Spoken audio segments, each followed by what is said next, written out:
concede el doctor Claudio Lovera, en este caso abogado de la Conmebol. Buenas tardes, antes que nada, doctor, ¿cómo estamos? Buenas tardes, doctor. Muy buenas tardes, saludos a ustedes y a la audiencia. Bueno, doctor, queríamos conocer detalles de esto, de esta causa concretamente, y teníamos algunas consultas. No sé si Anabel por cuál arrancamos. Yo le consultaba. A partir de esta denuncia que ustedes formularon, y el allanamiento que se realizó, ¿hay otros bancos que podrían estar también siendo investigados? A ver, el Ministerio Público, con el pronunciamiento del día de ayer, como institución, y obviamente luego hay que hacer una discriminación, seguramente otros equipos de trabajo dentro de la Fiscalía, pero por lo menos este equipo de trabajo que se pronunció el día de ayer, concluye un aspecto que la Conmebol ya denunció en el año 2017, que está relacionado con los hechos de elección de confianza causados por Nicolás Leos con la complicidad del Banco Brasil a lo largo del tiempo. Es decir, y esa información debería ser recogida por las áreas del Ministerio Público para impulsar, y vuelvo a insistir, hechos que ya en el 2017 la propia Conmebol había denunciado ante la Fiscalía del Paraguay. Esta colaboración por parte de funcionarios de Banco Brasil en los hechos de elección de confianza por parte de Nicolás Leos. Además, hechos en los cuales el Banco Brasil, a través de sus funcionarios, participó de estos hechos punibles con finalidades económicas, porque todos esos perjuicios patrimoniales que sufrió la Conmebol, que en esta modalidad que la Fiscalía realizó el día de ayer, en los cálculos de la Fiscalía abarca la suma aproximada de más de 40 millones de dólares en el plazo de 10 años. Eso generó también ganancias para la entidad bancaria. ¿Verdad? Son todos aspectos que ahora la Fiscalía tiene que volver a recoger para tomar decisiones respecto también a esos hechos. La denuncia del 2017 entonces no prosperó el Ministerio Público, esa denuncia se quedó en stand-by, por llamarlo así. La Conmebol llevó adelante a partir del año 2016 una labor de auditoría forense a los efectos de identificar eventuales conductas que le pudieron haber causado perjuicios patrimoniales por parte de sus dirigentes, en colaboración con el Departamento de Justicia de los Estados Unidos. Cuando culminó esta labor de auditoría forense, el Congreso de la Conmebol tomó dos decisiones. En primer término, enviar al Departamento de Justicia esos hallazgos, pero también ordenar, y cuando hablo del Congreso hablo de las 10 asociaciones miembros de la Conmebol, que se formule una denuncia penal.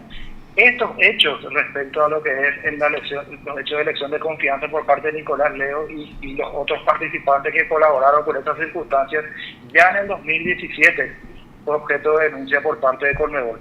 Y es un reclamo que Conmebol a lo largo de los años viene formulando, inclusive antes de esta segunda denuncia, que en Paraguay no había pronunciamientos sobre el fondo del asunto, a diferencia de otras jurisdicciones en las cuales sí existieron pronunciamientos, y además de estos pronunciamientos, la Conmebol a lo largo del tiempo pudo recuperar más de 130 millones de dólares. Bueno, ayer, por primera vez, la justicia del Paraguay se pronunció respecto a hechos relacionados con perjuicios de la Conmebol.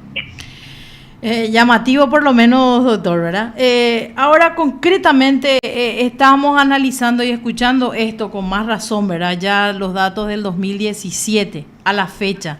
De todo lo que se pudo leer en la imputación, concretamente la conclusión más rápida, o por lo menos la duda más importante que tenemos todos es: ¿y qué pasa a partir de esto con los organismos, entre comillas, de control, en este caso la superintendencia y todos los demás organismos que claramente en su momento no dieron indicio alguno de que este hecho estaba ocurriendo concretamente? ¿Cómo toman ustedes como denunciantes este aspecto también dentro de la investigación, doctor?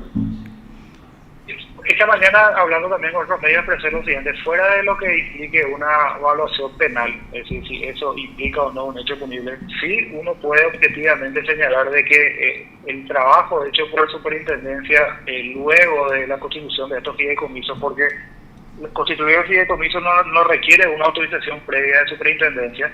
Los fideicomisos se constituyeron y luego de su constitución, es decir, ya estaba producido una parte del resultado fue comunicado a la Superintendencia de Banco, que es el supervisor de las entidades en esta materia y también supervisor en materia de prevención. Realmente la labor realizada por Superintendencia deja mucho que desear. Fue superficial. El Banco Atlas y luego el banco, reconoció en otras labores de supervisión, envió documentación que contenía mentiras, que no era muy difícil detectar el contenido falso de esas informaciones proporcionadas, pero no obstante eso, la Superintendencia, haciendo una labor superficial, no lo hizo. De haber trabajado adecuadamente, estos hechos ya se hubieran detectado en el 2016. ¿De qué tipo de documentos? Y todo eso atenta respecto a lo que implica la eficiencia en sí de una investigación penal. Y bueno, y son cuestiones que hay que aprender lecciones a partir de esos aspectos. ¿Considera entonces que hubo omisión por parte de estos controles organismos financieros, verdad? O sea, por parte del Estado. Te doy un ejemplo concreto. Cuando Banco Atlas comunica haber elaborado estos fideicomisos, según se observa la imputación, entonces Superintendencia empieza una labor de supervisión y hace una primera consulta. ¿Cuál es el respaldo sobre el origen de fondos de los certificados de depósitos de ahorro que llegaron al fideicomiso? El Banco Atlas contesta remitiendo un formulario que es lo que se llama un LOA, límite operativo autorizado, fechado abril del 2013. Y entonces, a partir de ese formulario Excel, firmado por funcionarios de Banco Atlas por el oficial de cumplimiento y fedatado por uno de los directores, empieza a hacer su análisis con Superintendencia. Pero Superintendencia nunca le pidió al banco el respaldo de esos cálculos. Años después, el banco reconoce a la propia Superintendencia que ese formulario no fue elaborado en el 2013, fue elaborado a mediados posterior, en el segundo semestre del 2015. Y fíjense la relevancia de la mentira. Entonces, si no se hace un trabajo profesional en materia de prevención, si no se hacen estas tareas de verificación en materia de prevención, y si el sujeto obligado no lleva adelante siquiera los mínimos estándares de debida diligencia, ocurre operaciones de lavado de activos en las cuales se utiliza y se recurre y se obtiene la complicidad del sistema financiero. Ahora, doctor, en algún momento, al menos, no sé, estábamos comentando acá, nos parecía entender que el señor Nicolás Leos, en alguna fase en realidad de todo este proceso, hizo la devolución concreta de un monto de dinero. ¿Esto cómo aplica, cómo se entiende, o sea, cómo encuadran toda esta investigación? Y bueno, obviamente me imagino este monto, ¿en qué carácter fue devuelto a Conmebol? Por parte de Nicolás Leos, no. En realidad, lo que existen son circunstancias relacionadas con sus herederos. Entonces, Conmebol siempre va a ir en búsqueda de todos aquellos aspectos que jurídicamente correspondan a la devolución hacia su patrimonio.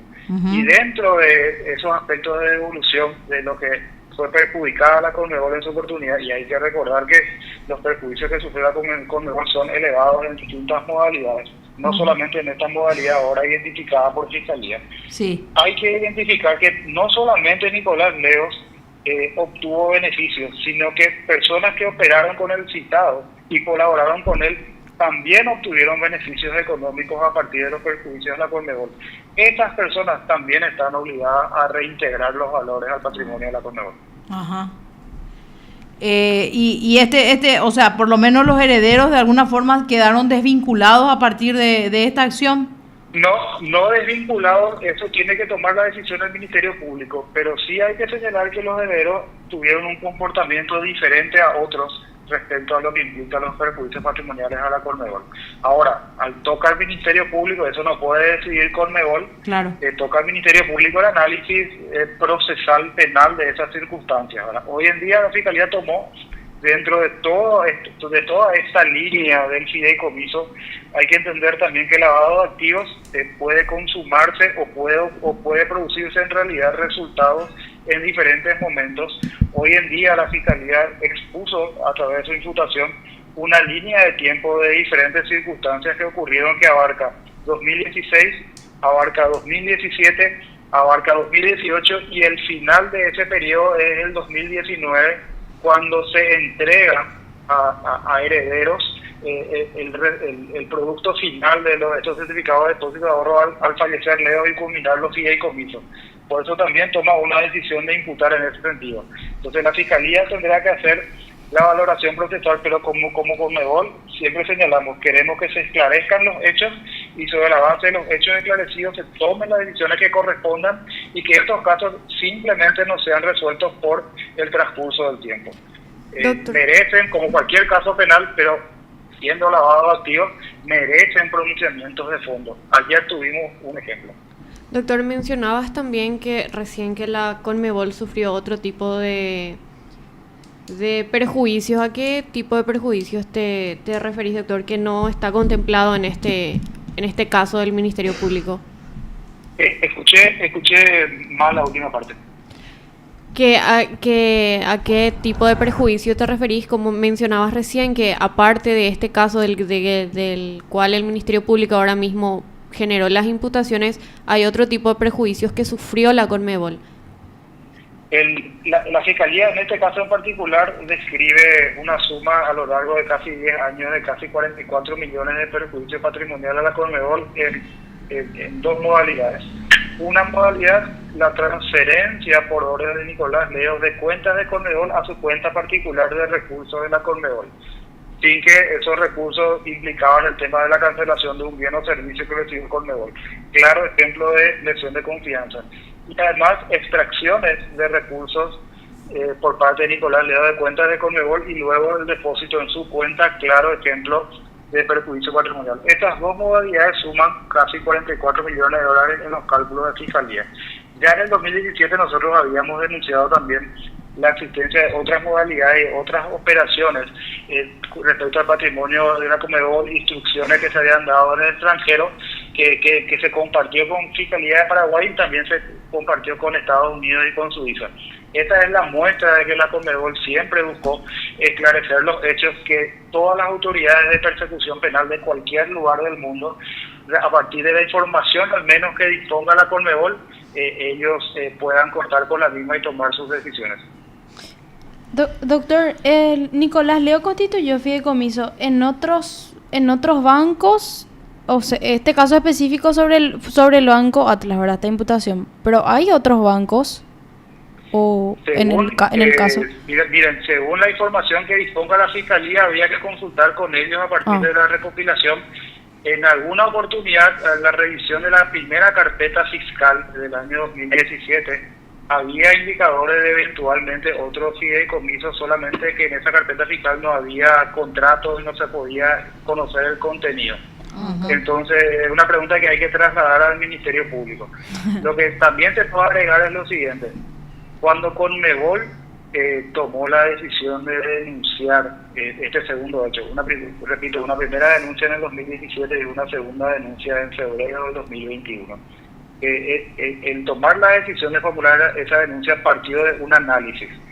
Ese análisis que se inició aproximadamente en noviembre del año 2020, a partir de que se obtuvo, porque la Fiscalía accedió a proporcionar copia de la primera carpeta fiscal. Ese análisis no abarcó solamente el contrato de fideicomiso en sí, es decir, no es el fideicomiso el único indicador para hacer la denuncia penal, sino encontramos lo siguiente en este caso en particular de Atlas. Si ustedes recuerdan, estos fideicomisos fueron elaborados en el mes de febrero del 2016, y hay que pensar qué pasó antes. Nicolás Leos, en mayo del 2015, a finales de mayo, es acusado por el Departamento de Justicia de los Estados Unidos.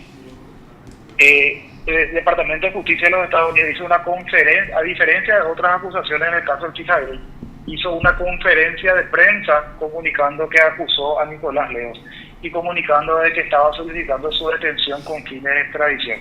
Sí. Revisando la carpeta fiscal del caso anterior, encontramos, además del fideicomiso de 2016, encontramos que en el Banco Atlas, al día siguiente de esta acusación de los Estados Unidos, en la carpeta de Nicolás Leo se introdujo la impresión de declaraciones impositivas del año 2013. ¿Cómo nos percatamos de eso? Cuando uno baja e imprime del Marangatú una declaración impositiva, eso tiene un encabezado o un pie de impresión que te da la fecha de su impresión. Se olvidaron de borrar y vimos entonces que completaron la carpeta de Nicolás Leo con posterioridad a su acusación ante los Estados Unidos. Y eso es grave. Además nos percatamos también de que respecto al límite operativo autorizado contenía mentiras y que se había mentido en el contexto de la investigación al Ministerio Público, y además habíamos visto indicadores en los extractos que al parecer los certificados de depósito de ahorro en dólares que culminaron en el fideicomiso son certificados de depósito de ahorro que se conformaron con depósitos en efectivo en el año 2013. Son indicadores clarísimos de que había algunas circunstancias que tenía que ser esclarecidas, no son normales.